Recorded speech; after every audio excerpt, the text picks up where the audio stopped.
We are here, the finals of the 2024 Axis and Allies World Championship. After a thrilling quarterfinal match and two intense semifinal matches, it's now time to head back to Gen Con and decide who's taking home the title of 2024 Axis and Allies World Champion. Let's make it hot.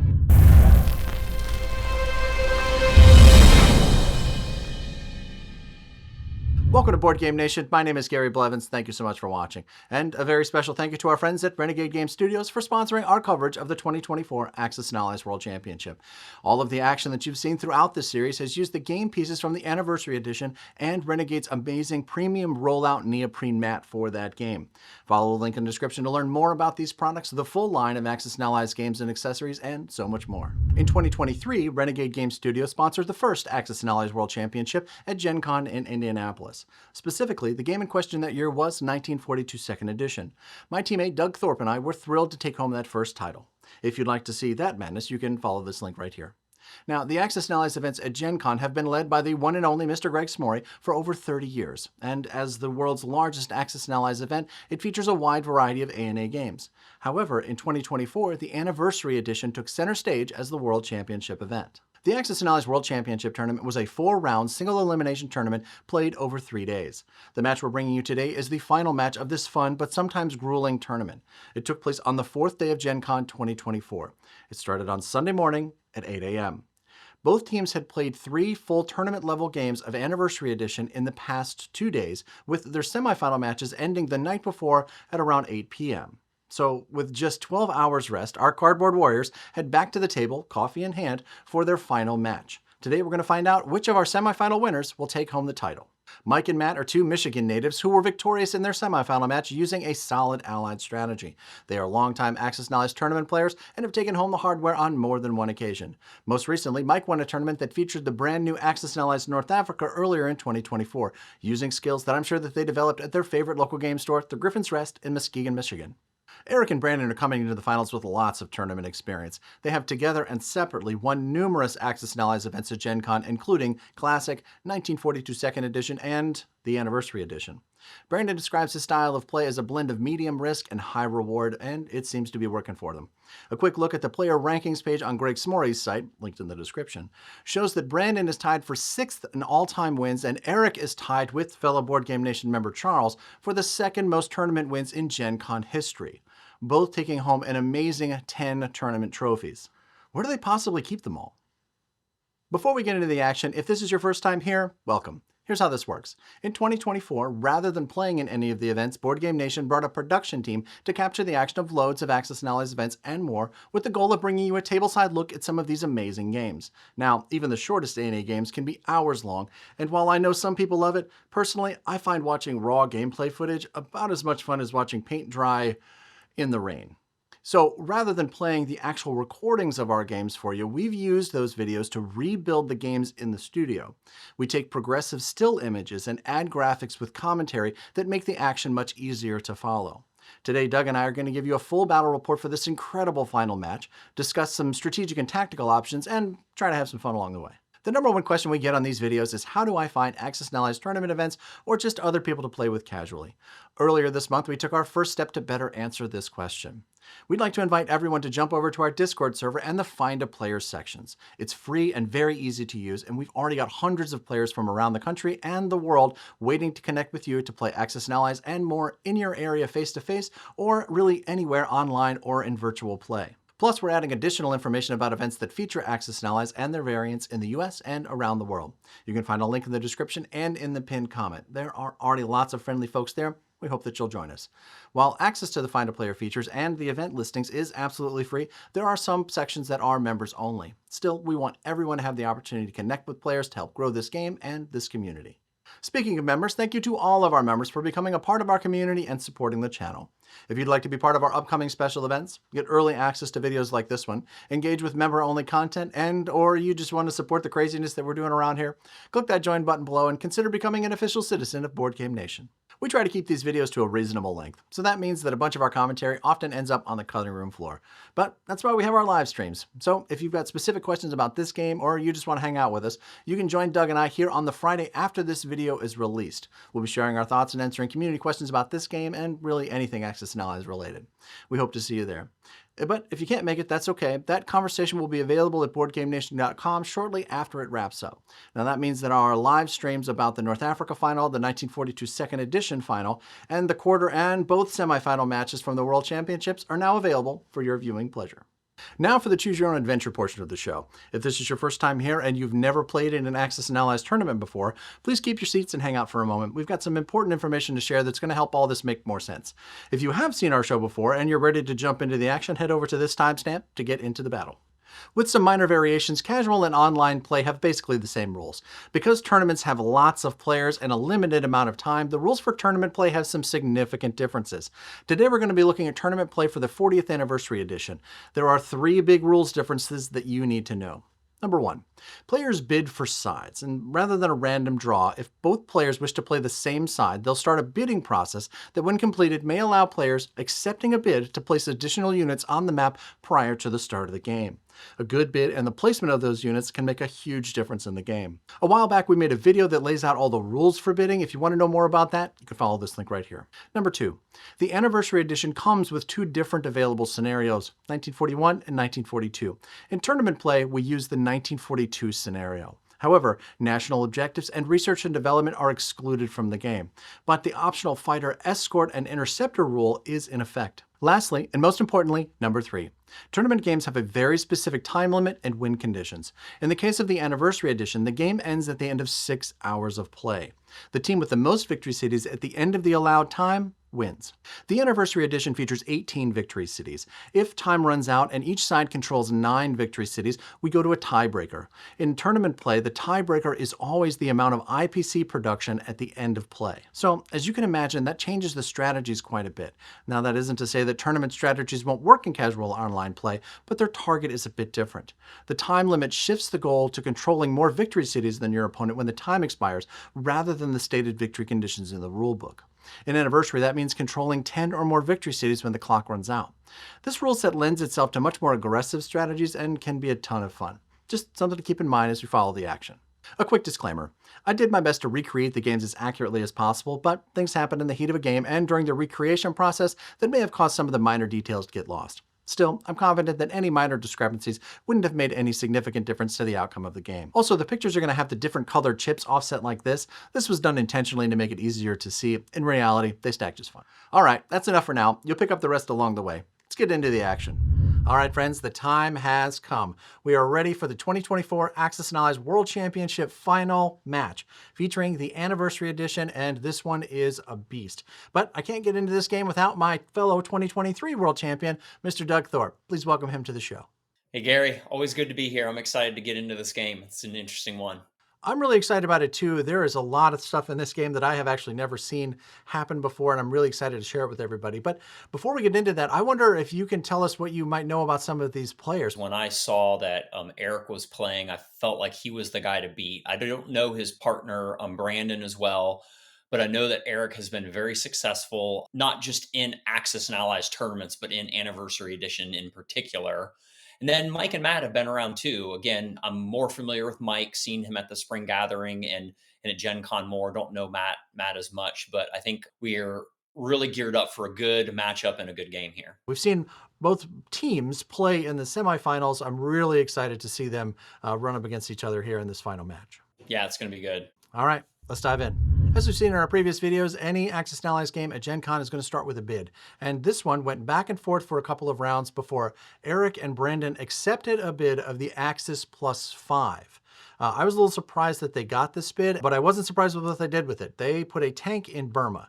I think this is absolutely the right spot for this. Doug, I wonder if you've got any thoughts about it. That's a strong bid to get as the Axis. That's what you want to get. And I think that's the right place to put it also. Question is, as we've seen in some of our other games, are you going to go north after China and get that Flying Tiger, or are you going to go west into India and try to take that victory city on the first round?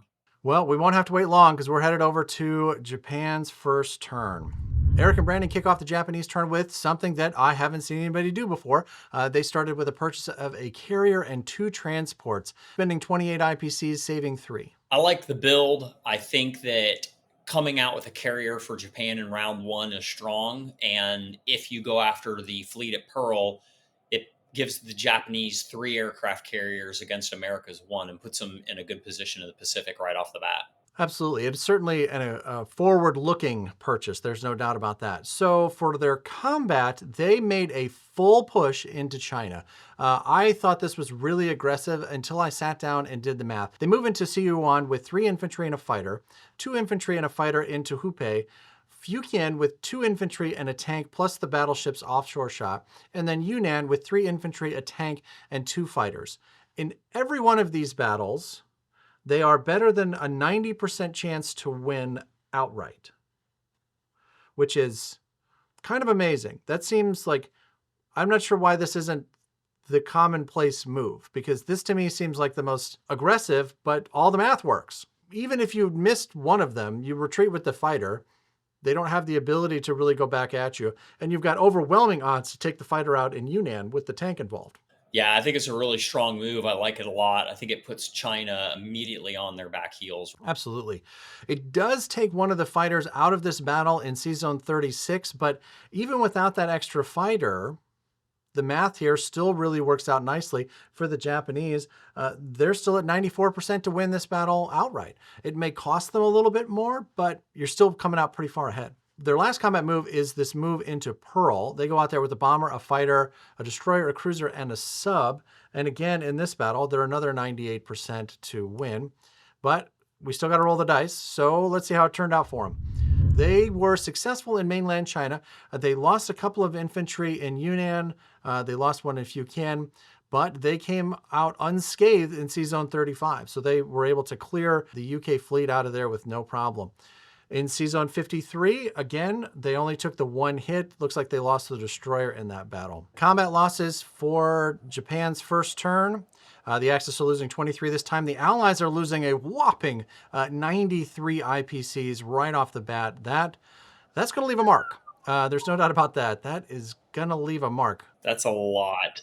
Yeah, that's a pretty tough swing. Almost a 4-to-1 loss ratio in Japan's first turn. Oof. It seems in most of the other games, the Allies were able to get 1, 2, even sometimes 3 Japanese fighters, but to not get any of those fighters in this round is pretty brutal. Yeah, I'm sure that won't be a problem. Exactly. Yikes. Takes us over to the Japanese non-combat. They land the fighters in Zone 35, of course. One of the fighters lands in French Indochina, Thailand. Another comes out to Zone 62 to land on the carrier coming up from 51, and the bomber lands in the Caroline Islands. 3 of the fighters landed in Manchuria, making it almost impossible for those 3 infantry to come over from Buryatia. It is interesting to notice, though, that bomber from Russia could get involved in that fight if they really, really wanted to, but it would mean leaving that bomber in Buryatia, and we know transports are coming, so it would mean almost certainly losing that Russian bomber and all of the infantry involved. Probably not a good trade if you're the Russian player here. But if I'm going to take a swing at that, I'm just going to hope I get lucky with rolling some 1s. I'm not risking my bomber. Oh, yeah. Well, yeah, you can absolutely do that too. I was really impressed here by the state of the board at the end of Japan's first turn.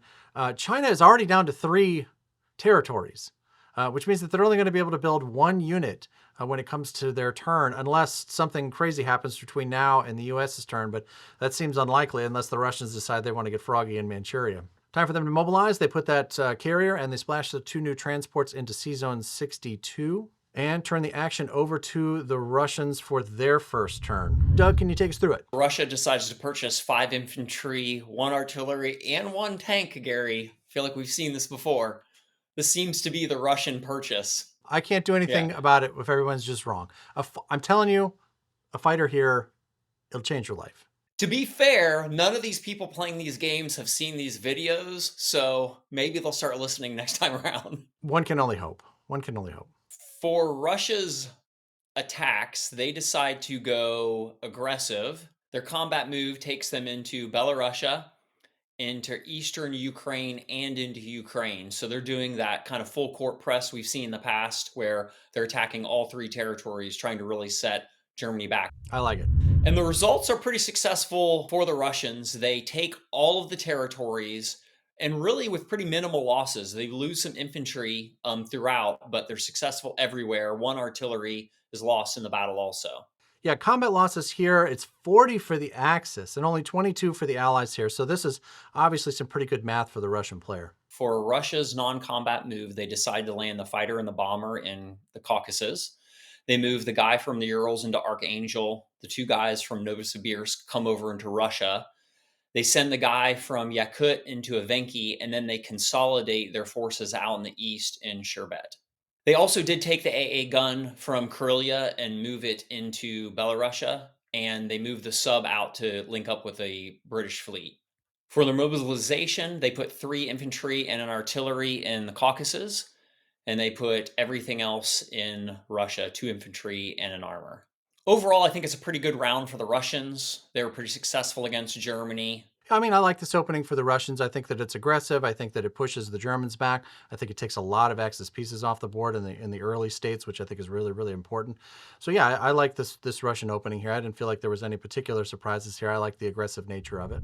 Over to the Germans for their opening. They decide to splash a carrier on the first turn.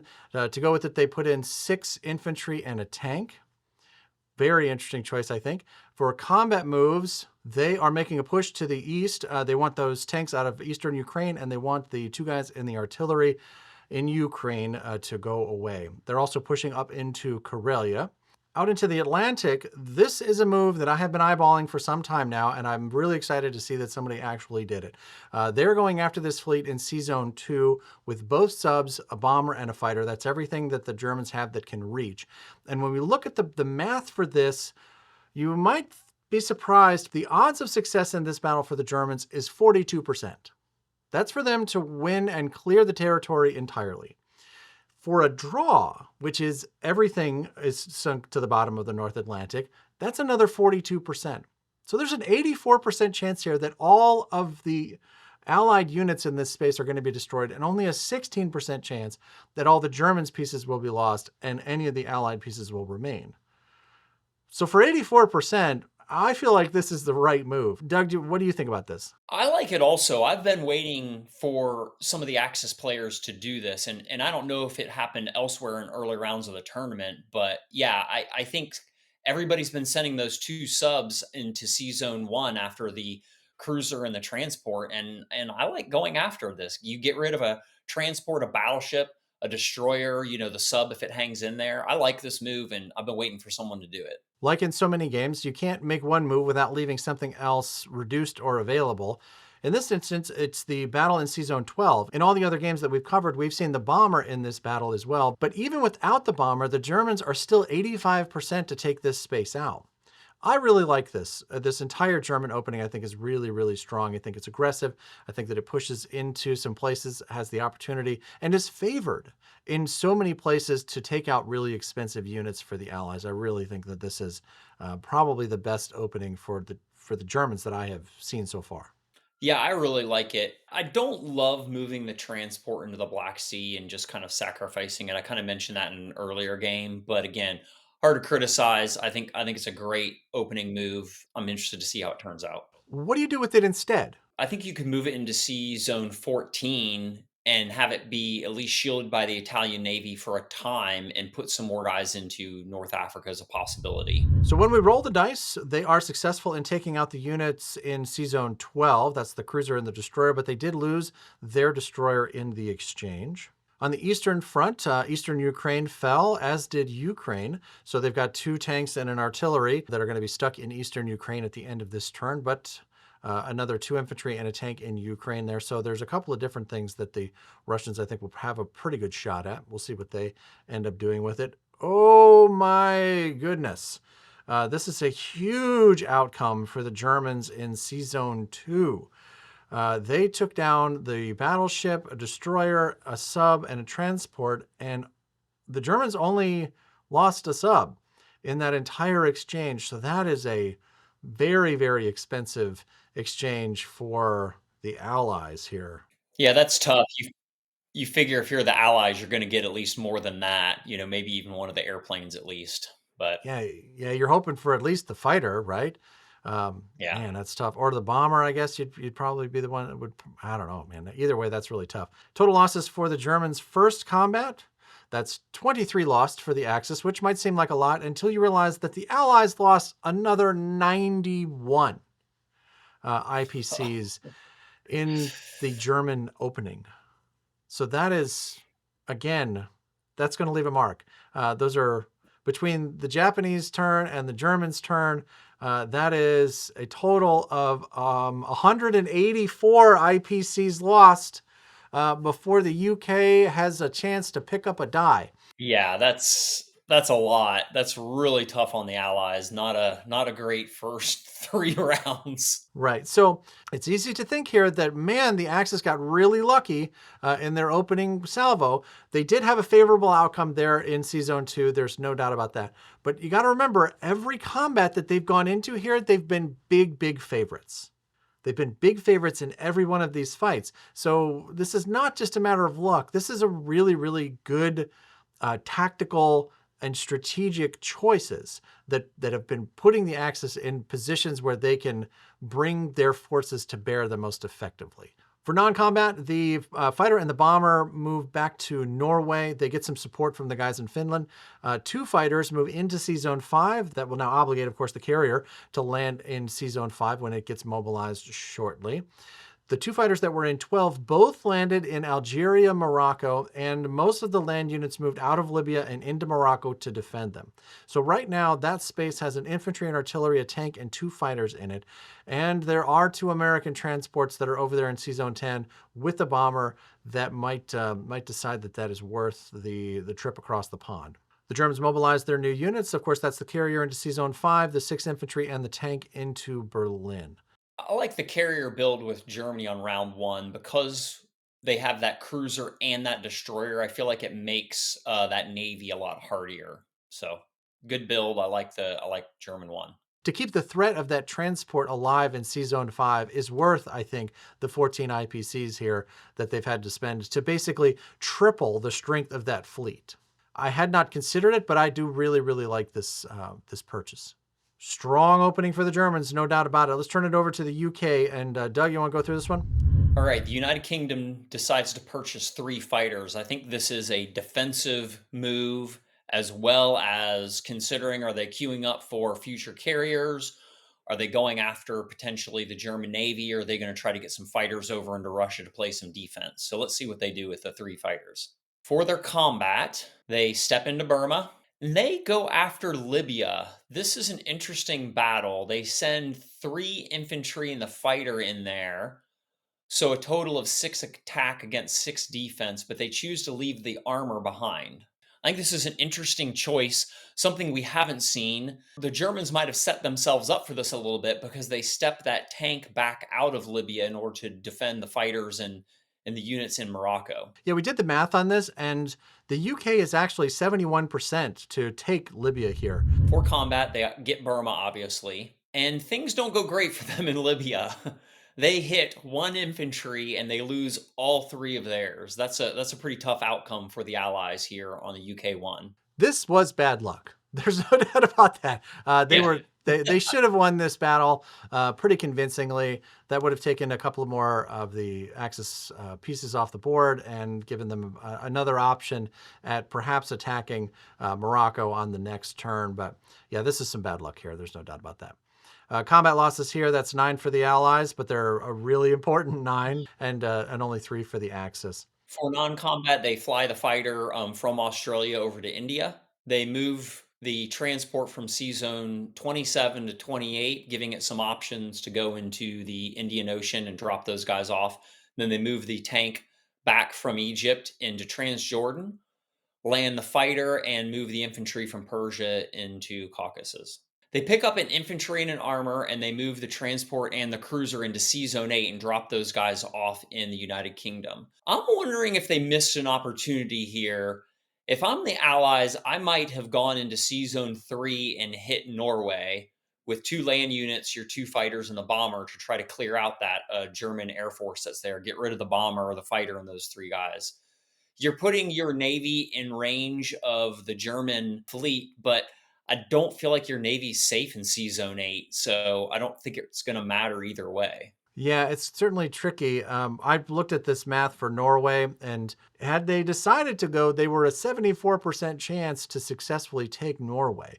So I think that Doug's right here. I think that there was an opportunity here to kind of clear out some of that German air power, which I think would have been useful to them later in the game. UK goes to mobilize units. They only have one place to mobilize their three fighters, and the three fighters go in London, bringing them up to five fighters in London there for the RAF.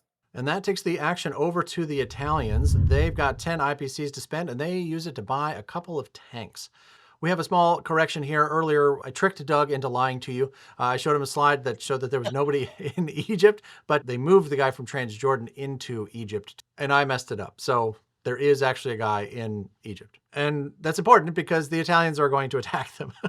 So they decide to move into Sea Zone 15 with the battleship and the two cruisers. They're going to take out the destroyer that's in 15 and then land with an infantry and artillery, and the one guy from Libya is going to walk over.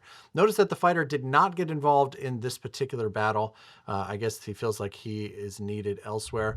They were successful in destroying the UK guy, but failed to take the territory. So a little bit of retribution there for the units in North Africa. When we look at the combat losses here, that is 10 for the Axis and 11 for the Allies. These are not necessarily expensive units, but they are valuable because of where they're located. And when we go back to the slide here, I forgot to remove the destroyer from the map, so that's not actually there. My mistake. It's a lot of pieces. For their other non-combat moves, the fighter comes over from Italy and lands in Morocco to help defend the German units that are there. So this is now a pretty fully stocked space. It's got the infantry, the artillery, a tank, and 3 fighters in it, so pretty well defended space. The rest of the units moved off to the east, to the Balkans, to Bulgaria, Romania, and then mobilized their new units. They've got the 2 tanks that are coming into Rome. And that wraps up the Italians' turn, takes us over to US 1. They are only going to be able to produce the 1 Chinese infantry unit because they're only controlling 3 territories right now. But the Americans do make a popular purchase with the 2 carriers and the fighter.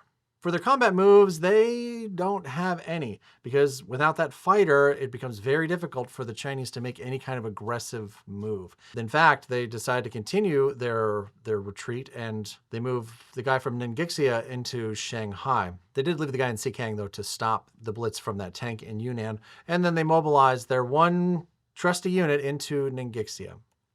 For the U.S. combat move, they swing down to Sea Zone 53 to take out the cruiser and to try to take a swing at the sub. Of course, that sub will have the option to submerge because there's no destroyer in that theater right now. And then the rest of the American fleet in the Atlantic, along with the bomber from the UK and eastern United States, escort the 2 transports over with 2 infantry, an artillery, and a tank into Morocco, Algeria, where they will face all of the Axis units that are there. When we look at the math for this particular battle, US to Morocco to win is only 34%. This is not a high probability move here, but if you're successful, boy, you get to take out a lot of really important Axis units. The Italians without a fighter, that's a big deal. They only make 10 per turn, so if you can take out that Italian fighter, that's an entire round of purchases for the Italians. So I don't know, Doug, what do you think about this move? I think it's gutsy. I kind of like it, especially if you would have hit Norway as Britain and got rid of that bomber and that fighter. Man, anytime you see air units that are not well defended, go after them. So yeah, it's gutsy. I like it. We'll see if it works out for them or not. All right, let's take a look at how the combat went. In the Pacific, they were successful in taking out the Japanese cruiser, but lost a cruiser of their own. In Morocco, Algeria, this is not an outcome that I had expected. They were successful in destroying all of the Axis units in this territory, but they lost all of their land units. Now, you've seen me place these die behind or around air units as they move through. The die represents the number of moves that that unit has used. So bombers have the ability to use up to 6 moves per turn. So the bomber that has only used 3 can make its way back to the UK, but the bomber that has already moved 4 only has 2 options during non-combat. One is Gibraltar, and the other is in Egypt. And neither are particularly enviable. I wonder here about, instead of losing that last tank in the combat, maybe it would have been better to lose this bomber, keep the tank so that you can actually claim the territory. But it is a miraculous outcome for the Allies either way. They were able to take out a lot of really expensive Axis units. So when it comes time to pay the butcher's bill, the Axis lost 54 IPCs worth of material, and the Allies lost 27 this time. So this was a pretty expensive round for the Axis, but the Allies did not come away unscathed.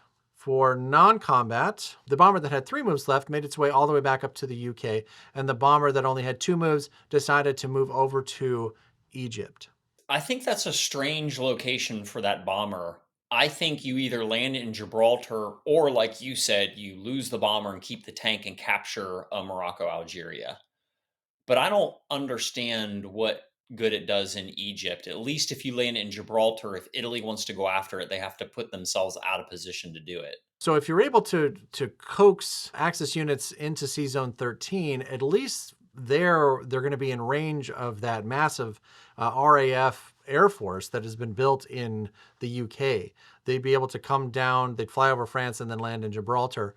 So there is a possibility there that you could have had a shot at some of the Axis units there. But yeah, I don't love the position for the US bomber right now. In the Pacific, the battleship and the sub are going to have to stay in C-Zone 53. Fighters move into 56 to be on the carriers that are coming in.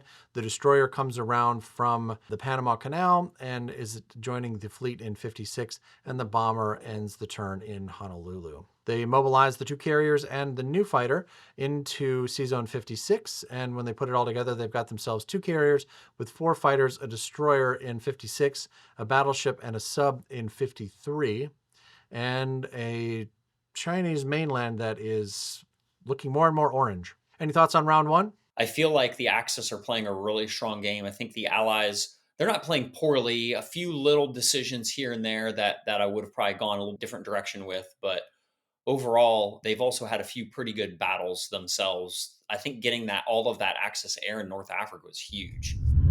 Time for a Renegade Game Studios Round 1 recap. Round 1 played in 49 minutes and had significant losses for both sides, but the headline here is the stunning Allied losses. For our viewers that are interested in the economics of this battle, this chart shows the starting IPC production of each power, how much they're currently holding, and what their production level was at the end of the round. That last number can be very important at the end of the game. So in this game, at the end of round 1, the Axis are producing 5 more IPCs than they were at the start of the game, and the Allies are producing 1 less. But this is the most important number. With the capture of Leningrad, the Axis have tied it up 9-9. All right, that takes us over to Japan 2 for their second turn. They decide to purchase another carrier for Japan 2. They add 3 infantry, the carrier, a tank, and a fighter to the fray. For their combat move, they are still pushing into the Chinese. They send 2 infantry and a fighter into Ningxia and 2 infantry and 2 fighters into Xingkang. They also go after that poor UK guy who decided to step out around the corner into Burma. They got 2 tanks, a guy, an offshore shot from a battleship, and 2 fighters coming at that one poor dude in Burma. Well, let's see how it went for them. They were successful in taking out the 2 Chinese infantry, one in Ningxia, one in Xikang, losing no units, which is important because those guys would be really difficult to replace. But man, down in Burma, it looks like this UK infantry put up a heck of a fight here. There were 2 tanks and an infantry that were attacking this space, and there was only 1 UK infantry there. So that has to mean that all of those attacking units missed in the first round, which by itself is remarkable. The UK hits on the return fire and then gets killed in the second round and then hits again. So they lose the infantry and a tank in exchange for 1 guy That's a heck of a trade for the UK there. So I think the UK sent some commandos or special forces into Burma or something. that absolutely had to be the case. That was a monster. Combat losses this time, that is 8 for the Axis and 7 for the Allies here. I count the Chinese units as worth 2 each, just simply because of how they're created. It just makes the math easier to keep track of here. So for the Japanese non-combat, they start to bring the party back to C-Zone 62. They've got 2 carriers there now with 2 fighters. The battleship comes back to 62. And they have a carrier in 36 with 2 fighters on it. The air units that are pushing all the way out into China, they're not able to make it all the way back to the sea zones now. So they've got a fighter in Hubei and another fighter in Jiangsu that is also trying to protect the bomber that is also there. They also have a fighter that, as far as it could get, was back to Manchuria. But China is down to its last territory and only 2 guys in it. So that is a tough place for the Chinese to be, particularly this early in the game. The Japanese mobilize their 3 infantry, their tank, their fighter, and their next carrier as they splash that into C-Zone 62. That's 3 carriers with 3 fighters and a battleship, along with the 2 transports in C-Zone 62. That is a rapidly forming, powerful force for the Japanese. What do you think about the Japanese forces here? Again, I like the carrier buy. They're outpacing the United States with carriers, and they don't feel the need to have them full of fighters, which I think is okay also. Again, they're kind of preemptively purchasing the carrier. If the US wants to poke out and start coming their way, they're going to be able to put a lot of pressure on the United States really fast with having 4 fully loaded carriers. So I like it. I think it's a good play. I think it's a great example of how you combat the US in the Pacific and you press into Asia both at the same time. I think you're absolutely right. Over to the Russians for their second turn. The Russians purchased 4 infantry and 4 artillery. For Russia's combat, they decided to press into eastern Ukraine and Ukraine, trying to take out all that German armor that's on the front line there, that's up against their 2 victory cities in the south. And then they make a press toward the north to get Karelia back. They send 4 infantry and an armor into Karelia to try to take that back from Germany. Yeah, I did a little bit of math here on these particular battles because I thought this was a really aggressive Russian push here. In eastern Ukraine, they're 97%, and in Ukraine, they're 78% here. So they're favored in the south, but this move to the north here into Karelia, they're only 43% to take that space, but they would have the opportunity to push a big chunk of the German offensive back, but I think it could be pretty expensive for them. For the combat, they're successful all the way around.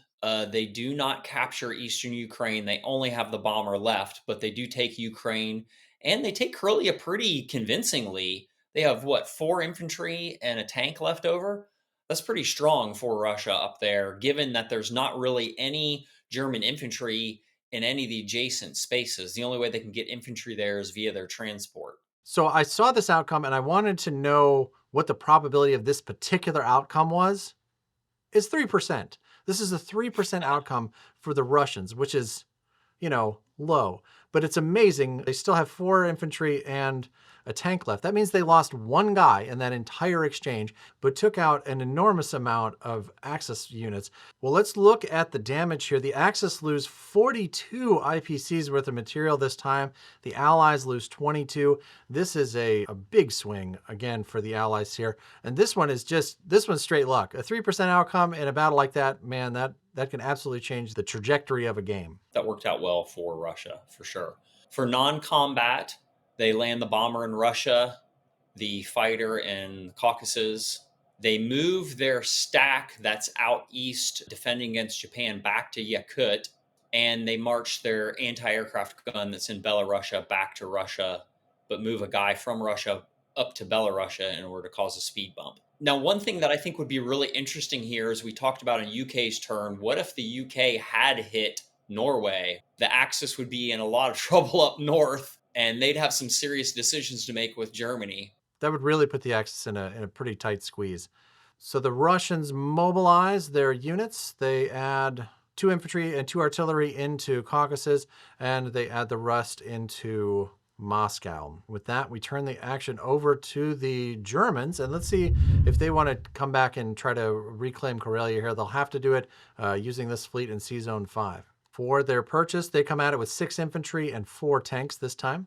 For their combat move, they do come at Karelia. They've got a couple of tanks coming up from eastern Poland. They've got a guy and a tank using the offshore shot from the cruiser and the transport in 5, as well as air units. They're also going to move into Ukraine to try to take out the guys that are there. Out in the Atlantic, they do decide to make a run at the cruiser and the destroyer and transport that are there. They send the sub and the bomber, opting not to hit the American transports that are in Sea Zone 12.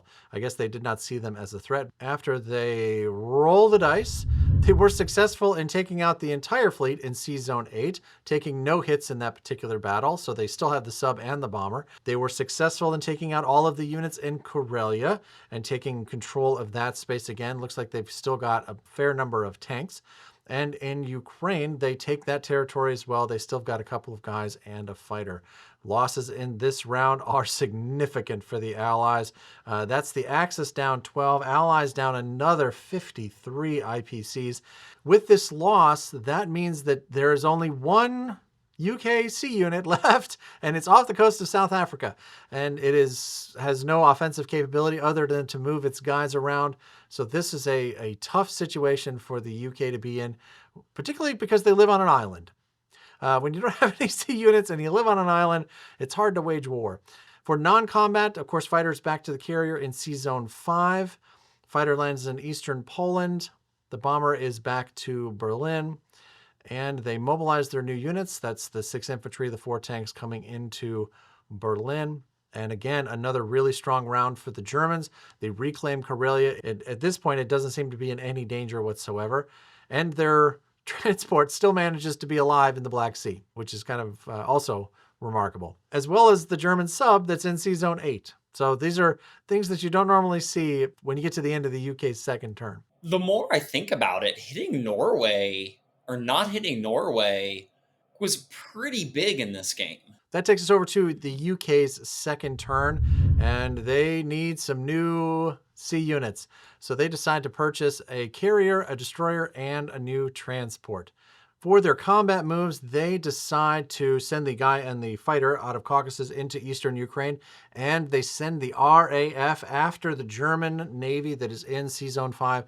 This is a big battle here. Their odds of success in this battle, though, are in their favor. They've got an 83% chance to win this battle outright. I like their math here. Let's see what other combat we might have. They are headed back to Burma. They've got the 2 guys and the fighter. They're going to try to take out that tank, but I worry about the Japanese transport popping down to the East Indies and heading over to Calcutta. We'll have to keep an eye on that.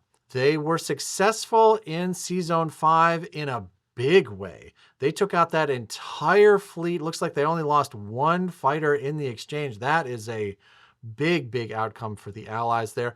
And they had a successful battle in eastern Ukraine as well. Took out the guy, kept their guy. They'll be able to liberate that territory for the Russians. Same outcome in Burma. They were successful in taking out the tank and lost no units in the exchange. Wow. This is a huge outcome for the UK. That is 69 IPCs worth of units lost for the Axis and only 10 for the Allies. That is devastating.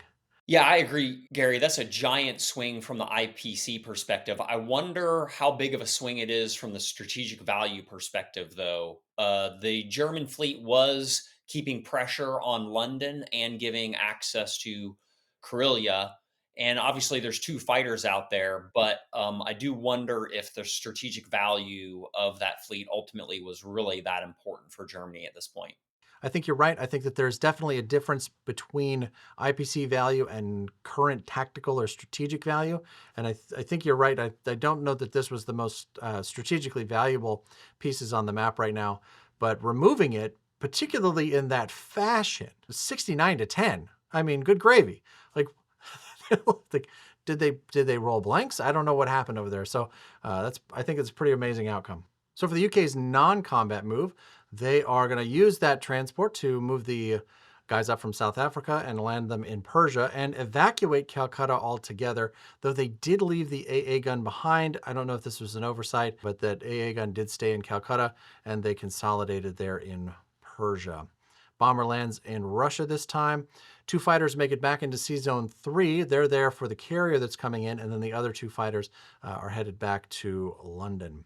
They mobilize that new carrier and destroyer into Sea Zone 3 as advertised and turn the action over to the Italians for their second turn. They've got 10 IPCs to spend, and they pick up 2 guys and an artillery this time for their combat move. They are headed after that bomber, no surprise. They're coming with a tank and a guy with the 2 offshore shots, one from the battleship, one from a cruiser. And they are successful in taking it out and taking no losses. That's 12 lost for the Allies, nothing for the Axis this time. Non-combat, they are continuing to move to the east. They are building up the pretty good stack there in Ukraine. They're starting to eyeball Stalingrad. The other tank is in Bulgaria, Romania. They mobilized their new units into Rome. That takes us over to the Americans. Doug, take us through this one. America decides to purchase 3 destroyers, 2 infantry, and 2 artillery. This is a little bit of an interesting purchase. Let's kind of see what they decide to do with it. For America's combat moves, they bomb Karelia. There is no AA gun there, and in this version, there's no innate AA gun with the industrial complex, so they do get a free bombing raid here. And that is the only combat that they decide to conduct this round. They do get 4 damage on that complex, maxing it out. For America's non-combat moves, they fly that bomber on through Russia to Caucasus and land there. They bring the transports back to the East Coast, maybe giving a little bit of a preview of where they're thinking about placing some of those units.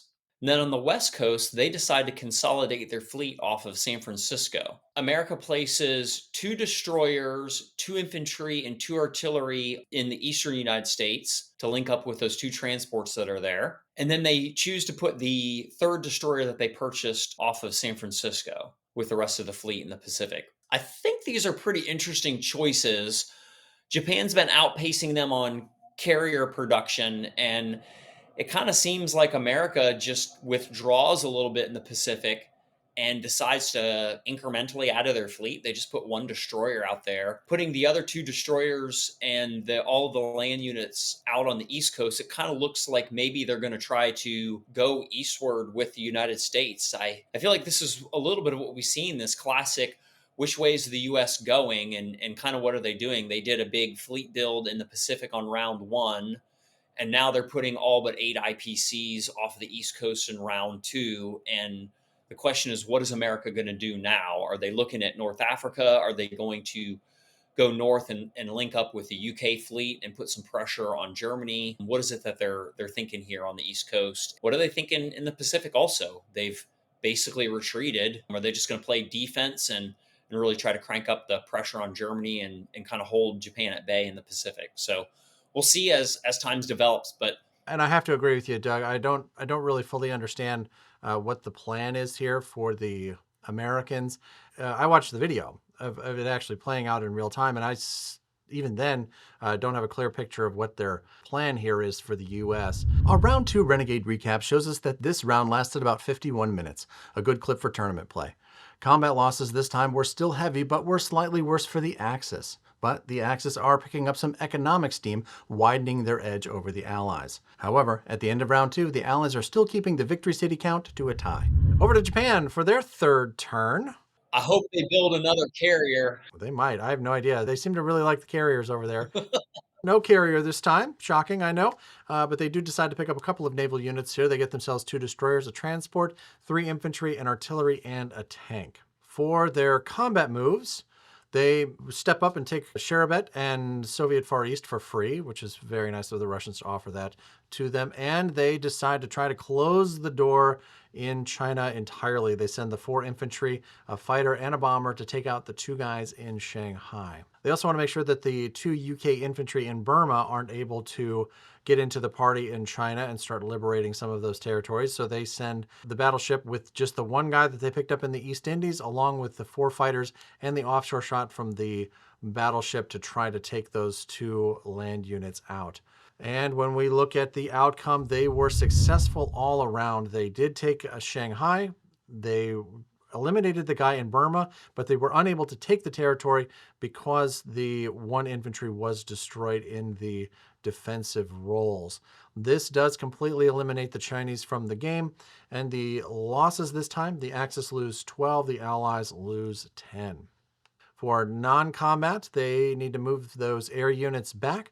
The bomber and a fighter make it to Fujian, a fighter in Suyuan, and a fighter moves back into 62. It'll land on one of the multiple carriers that are in that space. And 2 transports came down from 62, bringing some infantry and a tank to French Indochina, Thailand, to presumably start to clean up some of the UK territories in the south, including Calcutta. They mobilized into Tokyo and to Sea Zone 56. Boy, the fleets over there are looking pretty powerful. Doug, what do you think about the Japanese third turn? Japan is playing an immaculate game. They're crushing it. If I'm the Allies, I'm getting pretty concerned. I mean, they're adding more Navy to the Pacific every round than America, and they're completely dominating Asia. It's not like they're choosing Navy over Asia. They're balancing it really well and playing a fantastic game. Yeah, and it's represented in how much they're collecting. Japan is collecting 39 IPCs at the end of their turn. They're up 8 from their start. That's a lot of money for the Japanese. Over to the Russians for their third turn. Their purchase is more land units. They got themselves 3 infantry, 3 artillery, and a tank. For combat moves this time, they are going to try to liberate the Chinese territory of Shanghai. They send the 1 infantry that was in Novosibirsk along with the bomber to try to take out that last Japanese infantry that is in China. If they're able to do this and their guy survives, they would slowly be able to march to the east. And as soon as they get to where there are 2 territories that are owned by the Chinese at the start of the US's term, then they can start building guys again. But at this point, they can't build any guys because they don't control any territories. So this is a hope of being able to start to bring the Chinese back into the game. They also send 3 infantry, it looks like, into Shurabet and 3 infantry into the Soviet Far East to try to reclaim some of that territory. On the Western Front, they do not have a lot to work with. They've only got a couple of guys in Caucasus. They've got no shot at Karelia. They've got no shot at Ukraine. But the fighter does take this turn to pop out to the Black Sea to take out that German transport that was there. They were successful in taking out the guy in Shanghai, and the Russian, all-important Russian infantry unit there did survive, so he will hopefully be able to start marching to the east to bring the Chinese back into the game.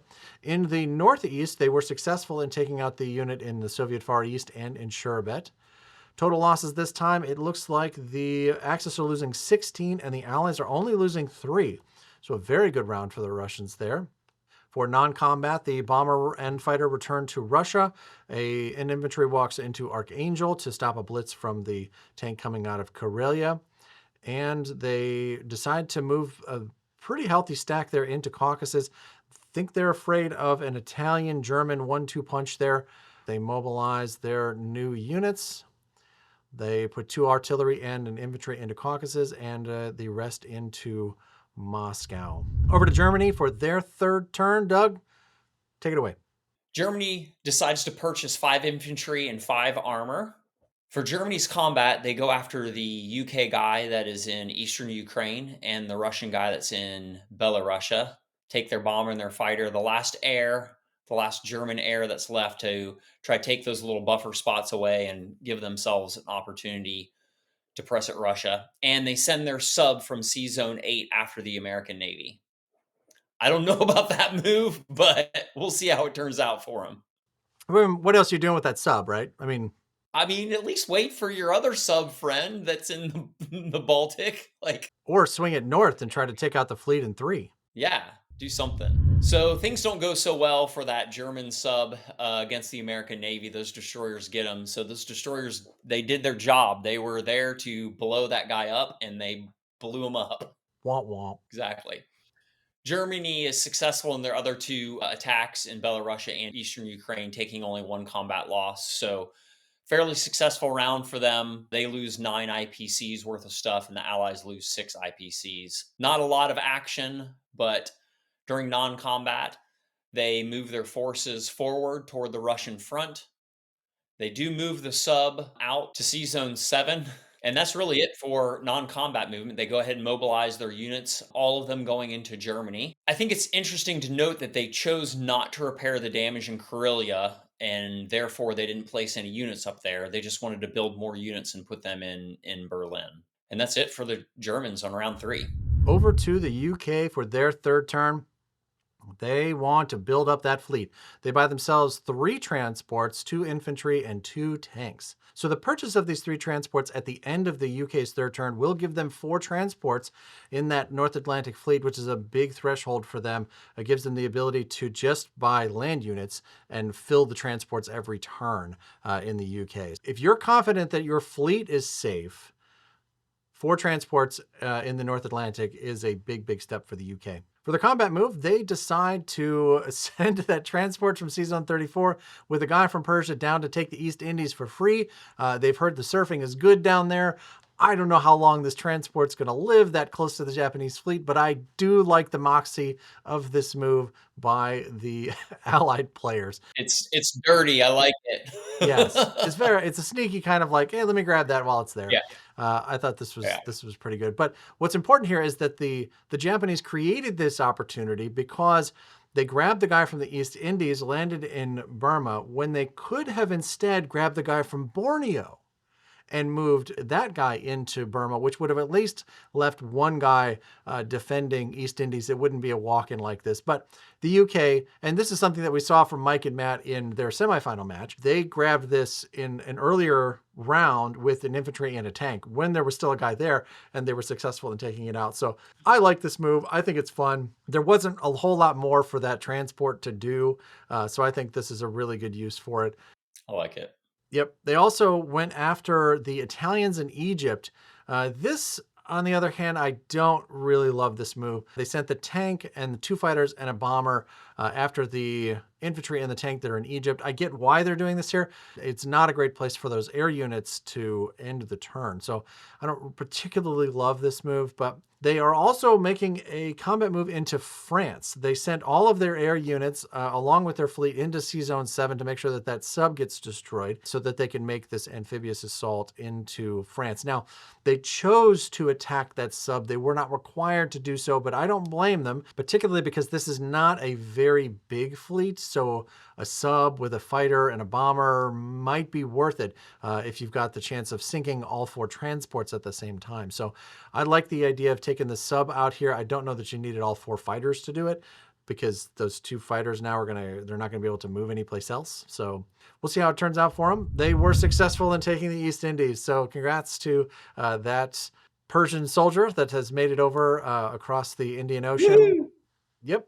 They were also successful in taking out the land units in Egypt, but they did lose their tank in the process. So now there are no more units at all of any kind in Africa, which is, again, pretty weird. This is not something that I've ever seen happen before, so that's a pretty weird outcome. But we're going to have to look carefully at where those air units are going to land in non-combat. Losses this time, the Axis are losing 14. The Allies are just losing the 5. That's the tank that they lost in Egypt. Non-combat, they land both fighters and the bomber, and they move the 2 artillery over from Persia to try to protect those ever so valuable air units there in Transjordan. We will be watching that closely. They moved the fighters back to UK and the carrier in Sea Zone 7. The sub, of course, was destroyed. Again, I find it remarkable here that there are no land units of any sort in Africa. Africa is at peace, as it were. But India is definitely in the crosshairs of the Japanese players at this point, because if Japan takes it on this turn, there will be no meaningful ability to take it back. They mobilize those new units into the UK and into Sea Zone 7. But let's see what happens on the Italians' third turn. They decide to purchase an artillery, an infantry, and a tank. For their combat move, they are going to take the swing at Transjordan. They pick up a guy and a tank, and they come over to do 2 offshore shots.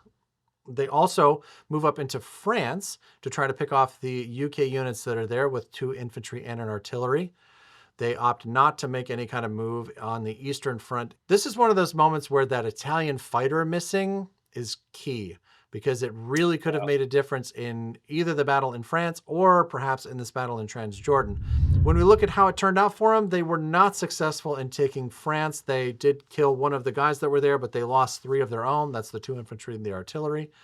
In Transjordan, they lost the land units that were there. They weren't expecting to take this territory, but they were successful in taking out one of the artilleries, one of the fighters, and the bomber that was there.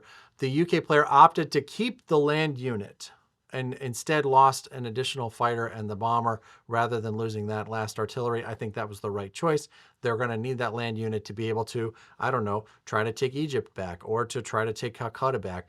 So we'll see how it plays out for them. But this was obviously a really, really powerful attack for the Italians. This is their most successful attack so far this game. The Axis lost 18 in this particular battle, but the Allies lost a critical 27 IPCs worth of material that are going to be very, very difficult to replace. I'm not sure. I agree that the British land units are critical because it's the only way for them to capture territory. But I feel like their resources are so depleted. I almost think you keep the 2 fighters. I mean, is that artillery really going to go into Persia and then do some sort of attack into India to liberate it? 1 artillery and 1 fighter? Like, I think you've already lost any actual chance you have at recapturing India with Britain. So I just say keep the 2 fighters and send them into Russia for defense. Yeah, or maybe to pick off a random Japanese infantry that's marching through China. Yeah. Yeah, I mean, that's certainly a fair point. We'll see what they end up doing with it. Italian non-combat, they are headed back to the west here. I think they have gotten a cable that there are now 4 UK transports sitting off the coast of Brest in France, and they are going to need some help. So they sent the 3 tanks back in that direction and mobilized their new units into Rome. That's the infantry, the artillery, and the tank. So now they'll have 4 tanks that can reach into France on the next turn, along with the infantry, the artillery.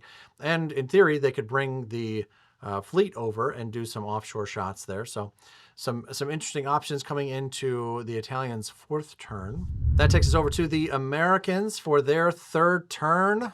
Doug, take us through it. All right. America builds a carrier, a destroyer, a sub, and a transport. Seems like they're building up their Navy forces. The question is, where are they going to go?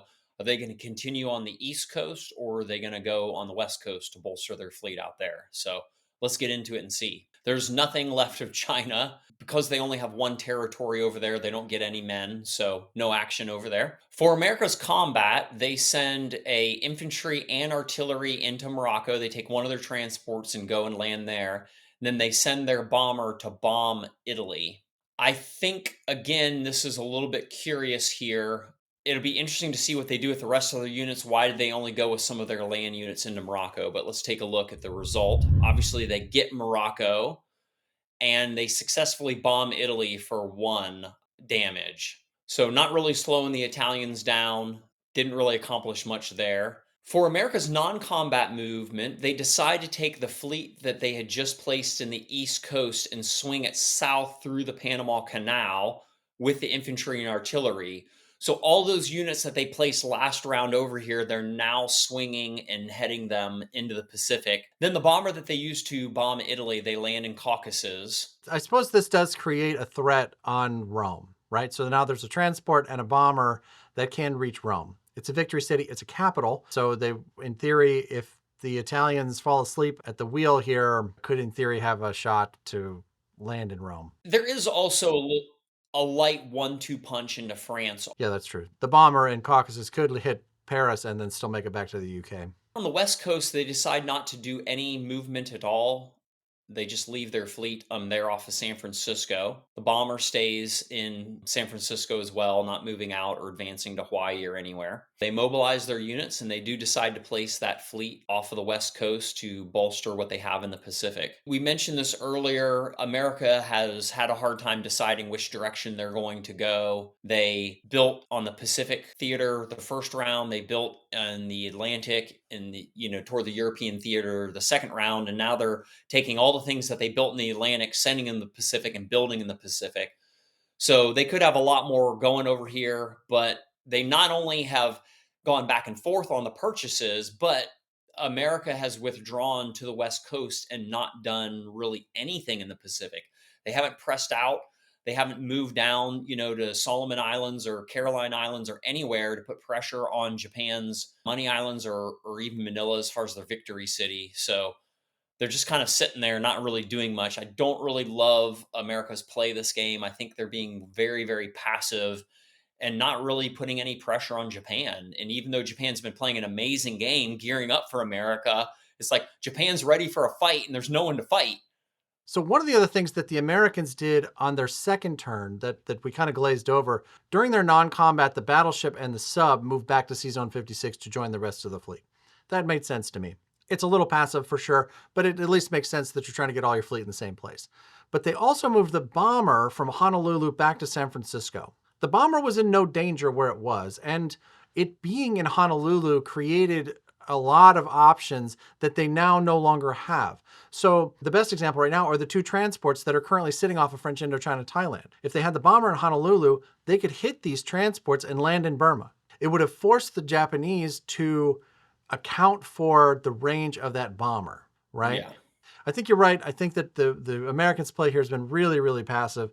It's Eric and Brandon's play that has really pushed the Americans back to their original coast. They're still sitting in the port in San Francisco. But even so, like, it feels like the Americans have got to get out there and they've got to make some kind of push. We'll see what happens in round 4. Back to our Renegade recap for the round 3 totals.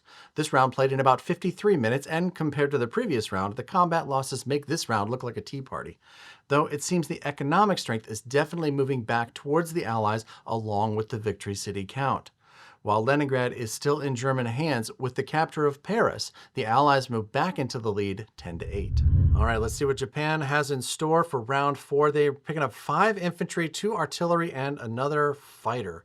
For their combat move, they are headed to Shurabet with the infantry, the artillery, and looks like 4 fighters heading in there, trying to take out some land units. And they will not stand for this Russian incursion into China.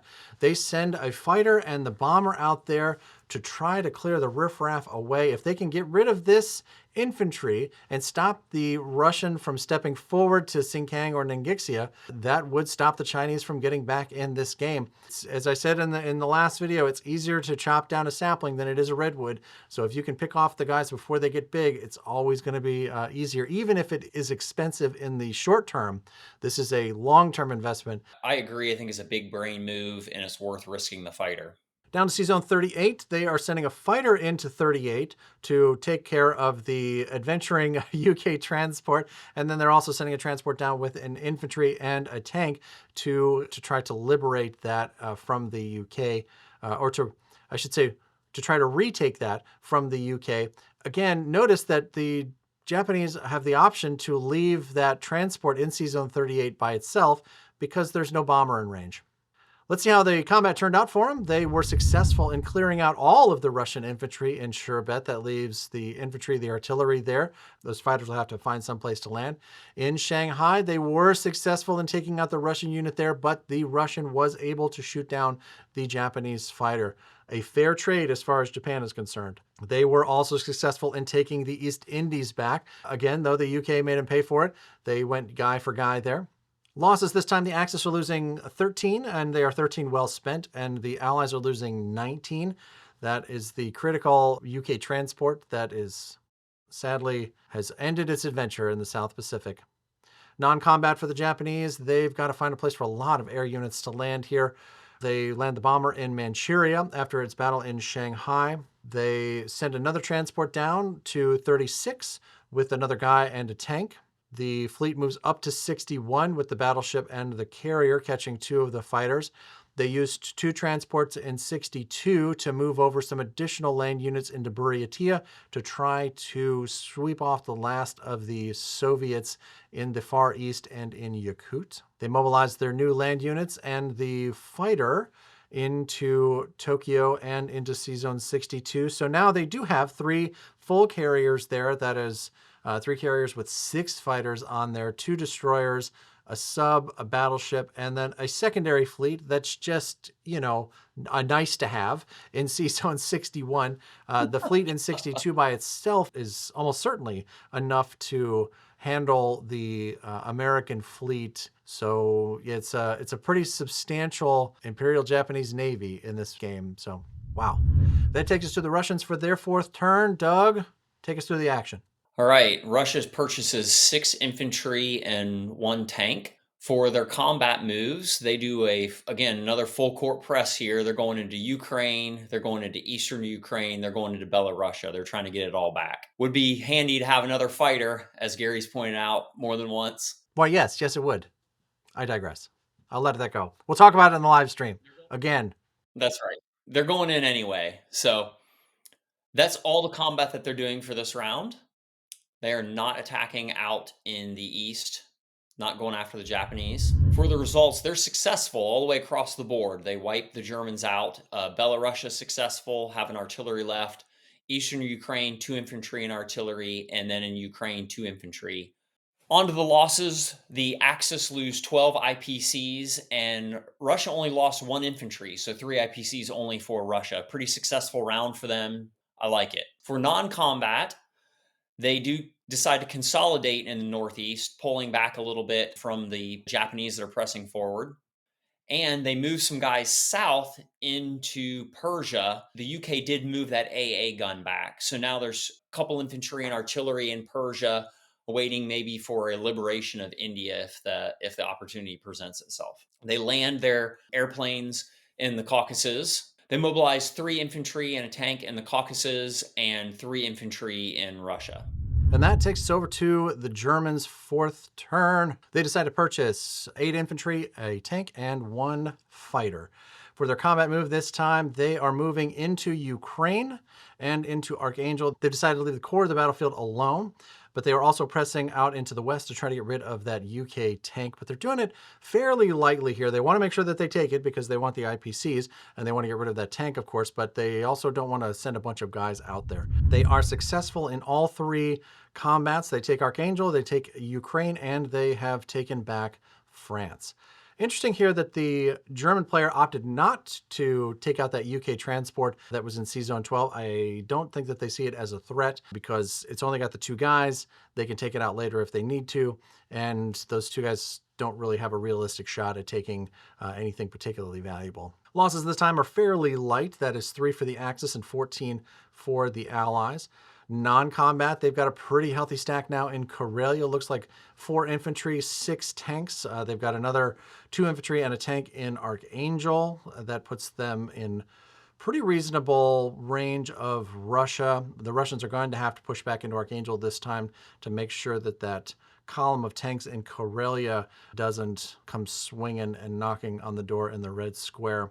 Perhaps all of Karelia and East Poland move into Belarus to create kind of a super stack and put a lot of pressure on Moscow. We'll have to see what the Germans do with it. They mobilize into Germany, again, still opting not to repair any of the damage in Karelia, instead building everything in Germany. And that takes us over to the UK for their fourth turn. They purchase 4 infantry, 3 tanks, and a fighter this time. For their combat move, they decide that they want to try to liberate Karelia. They're going to go there with the 4 transports with 4 infantry and artillery, 3 tanks, and 4 fighters. They are facing, looks like 5 infantry and 6 tanks. Their math right here is not particularly good, but I think that they're hoping to be able to sacrifice all of the land units here, escape with the air units, and then give a lot more breathing room to the Russians to be able to push into Archangel without fear of getting overrun if they have any kind of stumble there in Archangel. So I don't know that they're planning to win this battle outright. I think they, like I say, I think they're planning to make a strafe. I think they're planning to retreat with the air units. The good news here is that they did spread this battle out a little bit on the map so that we're able to see and hear kind of what's happening. Let's go check out that action now. Gotta try. So the only attack? 4 a.m. All right, so they've got 4 infantry, an artillery, 3 tanks, and 4 fighters going in here. They don't have an offshore shot, and they're facing, looks like 5 infantry and 6 tanks, and an AA gun. So they've got to get through the AA guns first before they can get into this battle in Karelia. Gotta roll some dice. All right, 4 AA. All right, you're doing it? Yeah. Okay, 4 AA. Sucker. Here comes the sucker. Give me 2.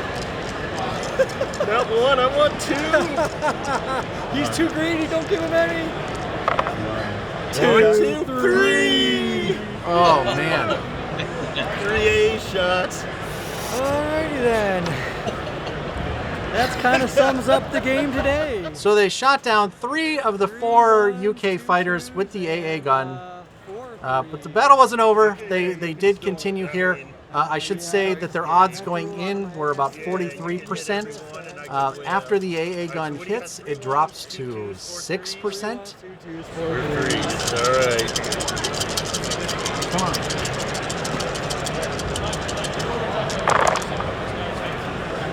One, two, three, four. So they got 4 hits with the units that they had going in there that made it to the actual fight.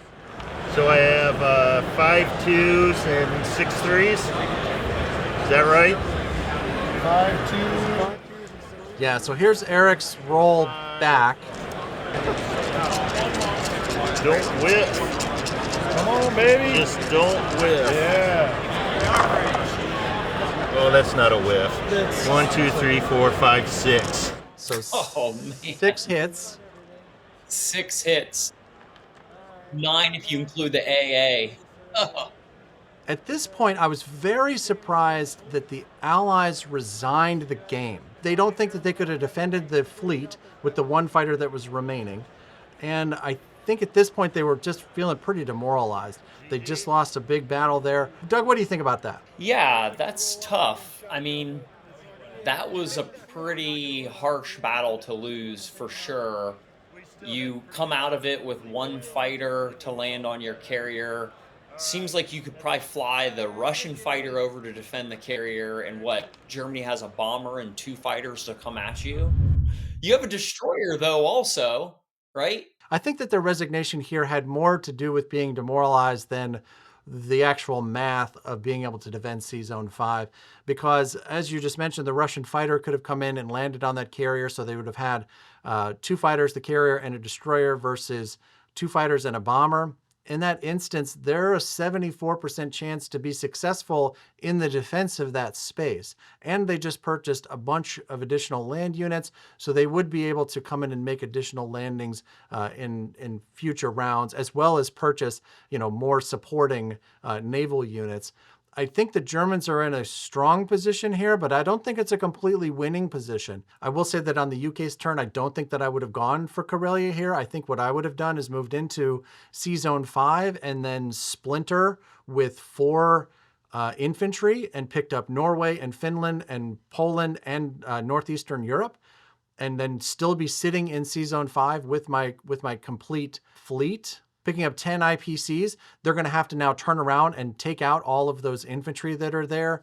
Either that, or I would have started landing big stacks in Poland or big stacks in Northeastern Europe or big stacks in France, one or the other. I don't think that there was an urgency to try to take out all those units that were in Karelia stack. But in the end, they also got 3 AA hits, which, statistically pretty low chances there. So Yeah. it's a tough beat. It's a tough beat for the Allies. There's no doubt about it, but I think the Axis played an absolutely masterful game. The German opening, the Japanese opening were both just devastating for the Allies. Yeah, it's tough because I do feel like the UK, like that was a pretty rough battle, not just the AA, but the rest of it. Yeah, I don't know what the math would be like, but Russia doesn't have a lot. And so if Germany consolidates into Belarus and puts pressure on their capital, are they going to be able to hold or not? Maybe they can just forego defending Karelia as Germany and try to take Russia out of it and then come back or something like that. So that was a pretty tough break, but I think you're also right that the Axis have played an incredible game and really put the Allies in this position. Hard to recover from it. Yeah, it really is hard to recover. I mean, when we look back at the combat losses in round 1, the Allies lost 245 IPCs worth of units to the Axis only losing 153. Before anybody out there says anything about Matt and Mike's play, I want to hear what you would have done, right? Like, what do you do when you have 3 fighters get shot down in Karelia? What do you do when China goes through the entire game and builds 1 infantry? Yeah, that's tough. China built 1 guy this whole game. It is demoralizing. You're right. Right. It's completely demoralizing. And there's a mental aspect to this game. Like, I think that, that first round really put the Allied players into a kind of quicksand, where they all of a sudden, everything starts going wrong, and now you start making, silly mistakes that you wouldn't have otherwise made. And now another thing goes wrong and another thing, and you get to a place where all of a sudden have one more bad outcome, and it's enough to make you quit the game, which is unfortunate. So I don't know that the Allies would have been able to win this game, even if they had not resigned here. They may have just been saving themselves time and headed off to lunch. I thought it was a fascinating game. I saw a lot of things that I hadn't seen before. I saw a lot of Axis play that I was really impressed by. We've seen a lot of comments, by the way, and some of the other videos about how they think that the Allies are really favored in this game, and that they don't know how the Axis could possibly win. Well, here you go. I can promise you that Eric and Brandon have sat down and done the math on their opening moves. They had some good rolls. There's no doubt about that, particularly up in C-Zone 2. But overall, I think that just being in the right spot and putting your pieces in the right positions over and over and over again, you're going to have those things happen. So I think that it was a brilliant game played by Eric and Brandon. I think Mike and Matt had a really good tournament. I don't think that this was probably their strongest game, but I think they had a really good tournament, and I think they should be proud of the games that they played. And we look forward to seeing them again. I've played with them in the past and really enjoyed playing with both of them. So I'm certain that we will see them again in future tournaments. Yeah, I agree with your assessment. It didn't come down to the 3AA guns there, those 3 rolls at the end. I mean, the Allies were already in a really bad way. America was putting no pressure in the Pacific. Calcutta was about to fall. I think even Australia could have been taken potentially. Like the Allies were in a bad way, and the AA gun roll was just kind of icing, top of the cake. On the top of the cake of death. Yes, that's what that's what that was. The cake of Yes. death. That's right. That's what we call that, the cake of death. Yeah, I think that I think this was a fascinating game, and Doug has been a fantastic partner throughout this series. Doug, I really appreciate your taking the time to not just sit with me for this video, but for this entire series and everything that we've got coming up. So Gary and Doug versus the world, we're really excited about that. And the Theater Commander thing, I think is going to be a lot of fun for a lot of folks. So Doug, thank you very much. Yeah, it's been a ton of fun. I've alluded to, I'm not as good at this version, haven't had as much experience with it, but learned a lot through this video series, and looking forward to playing in the future and hopefully doing more videos like this in the future. Also, I think it's great for the community and a real learning opportunity. So I appreciate it, Gary. It's been great to be a part of this. Well, next up is Global, and I'm looking forward to learning more about Global. I've played it, of course, but it's not been my specialty. But we've got the Global Final from Gen Con coming up in February, as well as the U.S. Nationals Diplomacy Final from Gen Con in 2024. We've also got that coming up in February, so we're really excited about that. So of course, a big congratulations to Eric and Brandon on being the 2024 Axis and Allies World Champions. They played an incredible tournament. They really were never in danger in any of the games that they played, and I think what they've built is the new meta for both the Allies and the Axis in this game. So I hope that people that are playing in next year's tournament are watching these videos and taking some notes here, because I think a lot of what you're seeing here is going to be used in the 2025 Axis and Allies World Championship. Great set of games, great tournament. Congratulations, guys. Really kudos to you. You deserve it. Doug, thank you so much for your time today, and we will see you on Friday for the live stream. Thanks a lot, Gary. Have a good one. All right, thank you. Thank you for watching our coverage of the final match of the 2024 Axis and Allies World Championship. Congratulations again to Eric and Brandon. We look forward to seeing you both defending that title at Gen Con in 2025.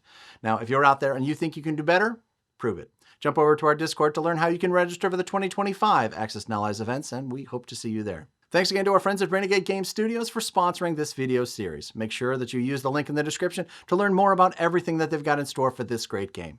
This might be the end of the World Championship event, but this is not the end of our coverage. Next, we've got the final match from the 2024 Axis and Allies Global Tournament, and the final of the U.S. Nationals for Diplomacy. Plus, Doug and I will be taking on the world. That's right. Coming soon, we'll be kicking off Gary and Doug versus the world. And we're launching a brand new Theater Commanders game that will allow dozens of people to play in the same Axis and Allies game at the same time. We cannot wait to share it with you. Thanks again to my partner for this entire series, the one and only Mr. Doug Thorpe. Thank you to our production team at Gen Con for doing an amazing job. That's Eric Beam, Mitch Trantham, Emily Faulkner, Scott Palmer, and John Bosch. Thank you to Greg Smorey and his team for graciously allowing us to record these games. Thank you to all of the players at the tournament who put up with our cameras and our team buzzing around the tables. But our biggest thank you is to the thousands who have taken the time to watch these videos, hit that like button, leave comments, subscribe to the channel, and the special few that continue to support us by hitting that join button and becoming official citizens of Board Game Nation. We could not do this without you. Thank you all. When our coverage of that global final match is ready, you'll find it right here. When the live stream that followed the release of this video is done, it'll be over here. For our latest bit of mayhem, right this way. And if you're ready for more from Board Game Nation, click here to subscribe. My name is Gary Blevins. Thank you so much for watching. We'll see you next time.